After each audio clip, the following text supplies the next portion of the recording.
Hey, welcome everyone. Bruce with DIY Homestead Projects.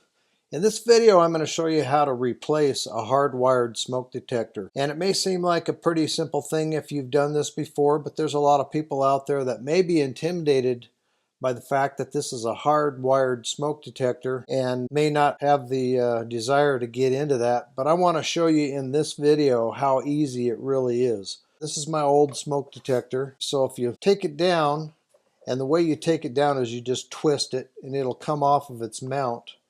And in this case, it's hardwired, so there'll be a plug in here that looks like this, and you just pull that out and unplug it. Now, some of them have a little clip or a little catch. You might have to pinch it in order to get it to release, to pull it out. This is the harness that comes with the smoke detector to replace it if you're using, say, maybe a different brand or something, and the plug is not the same as the plug that's already currently in your ceiling. If you look on the back, there'll be a section, this section right here, on this particular one says our alarm guide.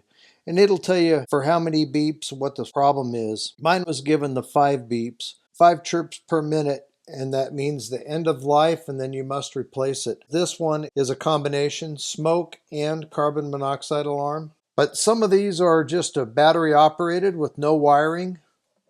And the ones I'm going to show in this video is the hardwired, which also has a battery, but it's hardwired. And the way that works is it usually will run off of the battery. And if the battery happens to die, it's still hardwired into the power, so it will still continue to work. Now, it may give you some beeps to signal that the battery is dead, but it should, like if the battery died in the middle of the night and you had a fire, the thing will still sound the alarm and hopefully wake you up and give you a chance to get out of the house. One thing you want to do first off is find your circuit breaker that controls the power to your smoke alarms and turn your circuit breaker off so that the power is disconnected when you start taking the wire nuts off and messing around with that wiring. So let's go up here and we'll look at the mount. So you look at this mount, the wires are hanging down between it, so you can pull these wires down enough to get to the wire nuts. And this particular one that I'm using has 3 wires. A black, which is the hot wire, a white, which is the neutral, and a red, which is the interconnection between this smoke detector and the other smoke detectors in the house. When this one goes off, or any one of them goes off, it triggers the other ones to go off as well. I'm not going to have to replace these, but it's just as easy as unscrewing the wire caps, take your new wire harness, and match the wire colors back up. Black to black, white to white, red to red. And then tuck those wires back up in the box so they're out of the way when you mount the new smoke detector. So this plate, I'm going to pull it off and replace it with the new plate, and it's just 2 screws. These are just 2 simple Phillips head screws. Usually you don't have to completely remove them, just loosen them. Give it a little pull if it's painted to the ceiling like mine kind of was. Twist it slightly so the holes line up and it pulls right off of there. And the new one goes on in exactly the same manner, just the opposite order. So we'll take the new one off of the smoke detector.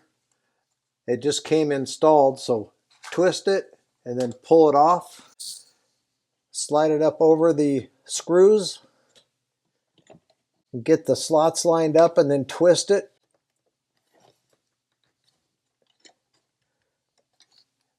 And then tighten the screws back down. And that's all there is to changing out the mount. If you're going to put in maybe a different brand or something that has a different style mount or a different size mount. And now we're ready to install the smoke detector. Now this part can't get any easier. First, I'm going to plug the hardwired wire harness into the back of the smoke detector in the new one.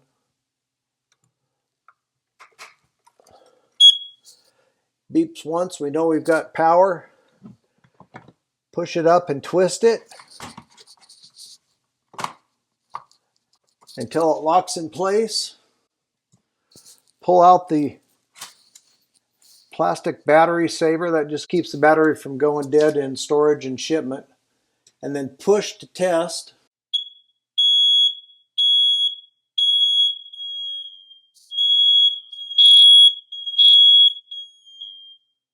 And it'll go through its test and then let you know it's complete and we're good to go. Here's the battery hatch if you need to change out the battery. Comes with a brand new Duracell battery. I'll leave links for the detectors that I purchased off Amazon if you're curious or you want to get a couple for yourself. There were some of the cheaper ones that are available. This particular one is a combination smoke and carbon monoxide detector. And that's how easy it is to replace a hardwired smoke detector. Hope you enjoyed the video. I hope it helped somebody out there. We'll see you guys on the next video.